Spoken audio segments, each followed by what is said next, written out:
Today, I will be explaining the incredible story of my father, Fadi Tufik Charbel, and his migration from the country of Lebanon to the United States of America. Growing up in Beirut, Lebanon, my father wanted to be an artist.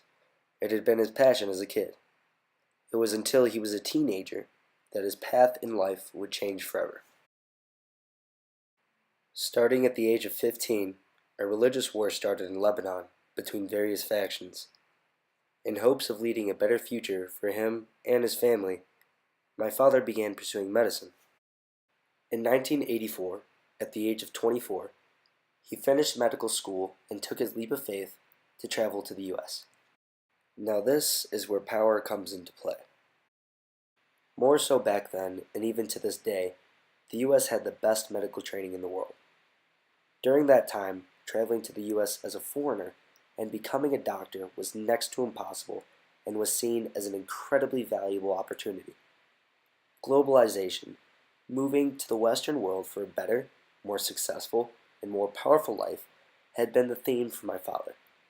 This was the definition of power to him and many others. It was a move that would give him more power financially, opportunity-wise, and in regards to status.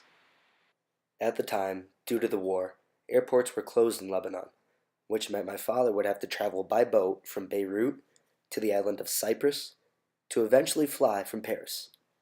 From Paris, he flew to New York. From New York came Detroit. It was there, in Detroit, that my father's life dramatically changed when he had met my mother, a Michigan native, and had been granted residency to complete his medical training. My mother, Alexandra, grew up in a small town named Ortonville in Michigan and was a nutritionist at the time. Without my father traveling to the U.S. and meeting my mother, I would not be here today. The culture my father has brought from Lebanon and instilled upon me and my siblings has brought us values and interests that we hold dearly today.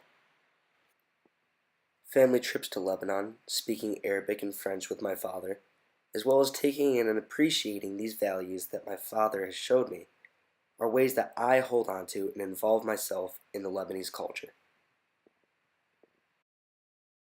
Even though I was born in the U.S., the idea of home isn't necessarily centralized there. Lebanon is my home as well. The sweet taste of figs and the amazing smell of za'atar are all things that bring me home to somewhere outside of the U.S.